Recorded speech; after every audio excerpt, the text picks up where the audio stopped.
Стапката на сиромашни лица во Република Македонија според податоците кои ги објави Државниот завод за статистика во 2012 година изнесувала 26,2%. Оваа бројка представува намалување во однос на претходните години. Во 2011-та сиромаштијата била присутна кај 26,8% од македонското население и кај 27% во 2010-та.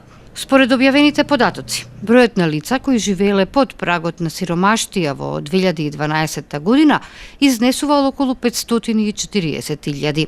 Речиси 54% е стапката на сиромаштија кај домаќинствата со двајца возрастни и 3 или повеќе деца, кај самохраните родители со издржувани деца 30,8% и домаќинствата со издржувани деца каде стапката на сиромаштија е 28,7%.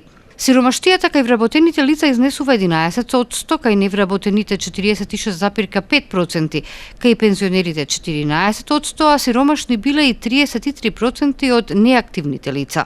Во 2012 година над 850.000 од граѓаните во Република Македонија имале потешкоти со плаќање сметки и рати од кредит, а повеќе од 1,5 милион лица не можеле да си овозможат еднонеделен одмор во текот на годината, бележи последниот извештај на Државниот завод за статистика.